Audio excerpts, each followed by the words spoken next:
मेरा नाम बिंदिया है। मैं 12 साल की थी तभी मेरे बापू ने मेरी शादी कर दी थी।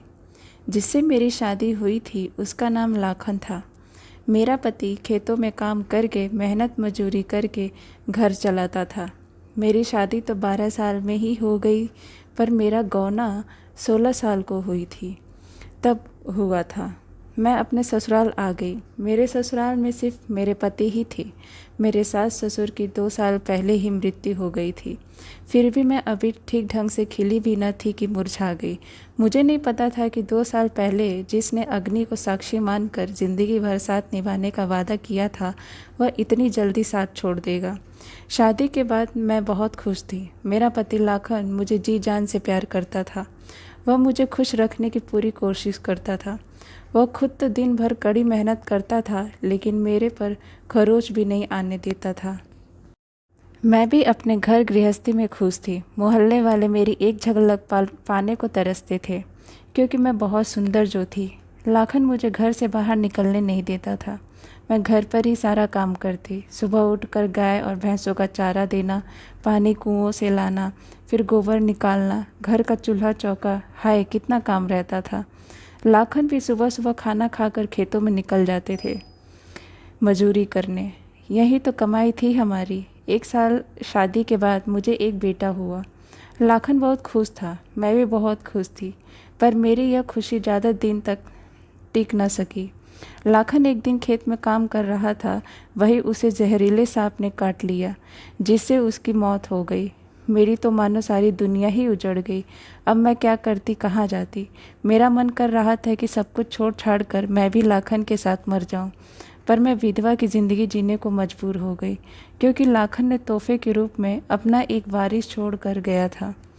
मेरे पास अंतिम संस्कार तक करने को पैसे नहीं थे।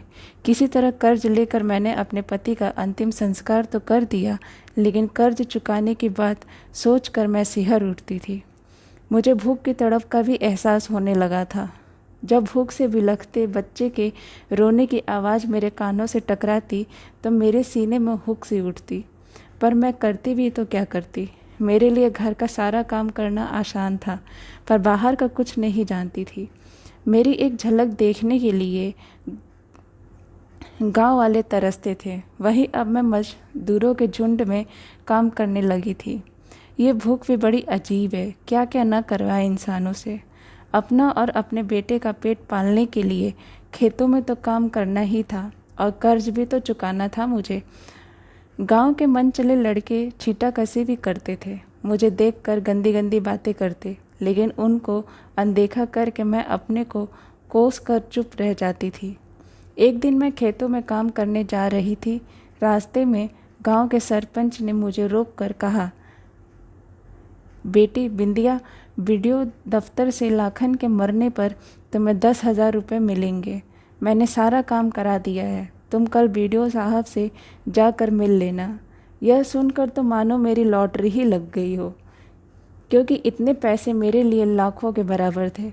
मैं बहुत खुश थी कि पैसे मिलते ही मैं सारा कर्ज अपना चुका दूंगी और उन्हीं पैसों से छोटी मोटी कोई व्यवसाय खोल लूँगी। तब मुझे किसी के खेतों में काम नहीं करना पड़ेगा। यही सब सोचकर मैं खुश हुए जा रही थी और सरपंच जी को धन्यवाद दिए जा रही थी कि कितने अच्छे हैं हमारे गांव के सरपंच जी, कितना भला सोचते हैं। मेरे लिए तो मानो भगवान बनकर आए हो। अगले दिन मैंने वीडियो दफ्तर जाकर वीडियो साहब को अपना सारा दुखड़ा सुना डाला। वीडियो साहब ने पहले तो मुझे ऊपर से नीचे तक घूरा, उसके बाद अपनापन दिखाते हुए उन्होंने खुद ही फॉर्म भरा, उस पर मेरे अंगूठे का निशान लगवाया और 1 हफ्ते बाद दोबारा मिलने को कहा। मैं बहुत खुश थी और मन ही मन सरपंच और वीडियो साहब को धन्यवाद दे रही थी। 1 हफ्ते बाद मैं फिर वीडियो दफ्तर पहुंच गई। वीडियो साहब ने मुझे बड़े ही अदब से कुर्सी पर बैठने को कहा, जो थोड़ा मुझे अजीब लगा। फिर मैंने शर्माते हुए कहा, नहीं साहब, मैं कुर्सी पर नहीं बैठूंगी, ऐसे ही ठीक हूँ। तभी वीडियो साहब ने मेरा हाथ पकड़कर कुर्सी पर बैठाते हुए कहा, तुम्हें मालूम नहीं है कि अब सामाजिक न्याय की सरकार चल रही है, अब केवल गरीब ही कुर्सी पर बैठेंगे। मेरी तरफ देखो ना, मैं भी तुम्हारी तरह गरीब ही हूँ। मेरे चेहरे पे चमक थी। मैं तो इन सब से अनजान यह सोच रही थी कि आज मुझे रुपये मिल जाएंगे। उधर बीडीओ साहब काम में उलझे होने का नाटक करते हुए तिरछी नज़रों से मेरा गठा हुआ बदन देखकर मन ही मन खुश हो रहे थे। तकरीबन 1 घंटे बाद बीडीओ साहब बोले, तुम्हारा सब काम हो गया है, बैंक से चेक भी आ गया है, लेकिन यहाँ का विधायक 1 नंबर का घूसखोर है। वह कमीशन मांग रहा था। तुम चिंता मत करो, मैं कल तुम्हारे घर आऊँगा और वहीं पर अकेले में रुपये दे दूँगा। बीडीओ साहब की बातें सुनकर मैं थोड़ी नाउम्मीद तो ज़रूर हुई, फिर भी बोली, ठीक है साहब, कल ज़रूर आइएगा। इतना कहकर मैं मुस्कुराते हुए बाहर निकल गई। आज मैंने अपने घर की अच्छी तरह से साफ़ सफाई कर रखी थी। घर का कोना कोना चमकाया था। मैंने अपने टूटे फूटे कमरे को भी सलीके से सजा रखा था। मैं सोच रही थी कि इतने बड़े साहब आज मेरे घर आने वाले हैं, इसलिए चाय नाश्ते का भी इंतज़ाम करना ज़रूरी है। और मैंने फिर से अपने पड़ोसी वाली चाची से पैसे उधार लिए, ये कहकर कि अभी मुझे पैसे मिल जाएंगे तो चुका दूंगी। और बीडीओ साहब के लिए चाय पानी मिठाई की व्यवस्था कर दी।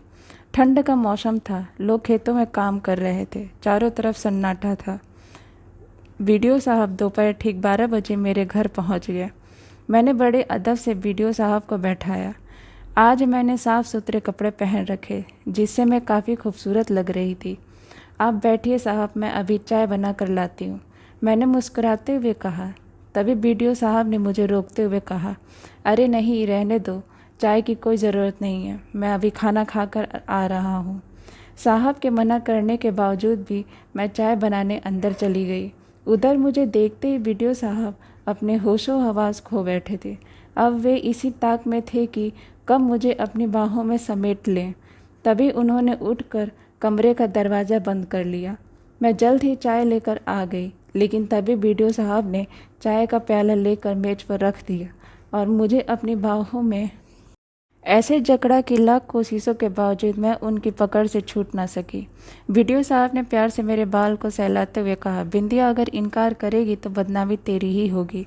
लोग यही कहेंगे कि बिंदिया ने विधवा होने का नाजायज़ फ़ायदा उठाने के लिए बीडीओ साहब को फंसाया है। अगर चुप रही तो तुझे रानी बना कर रखूँगा।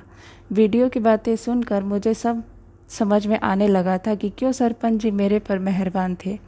जिस सरपंच को मैं भगवान समझती थी, उसी ने मेरे असहाय होने का फ़ायदा उठाया।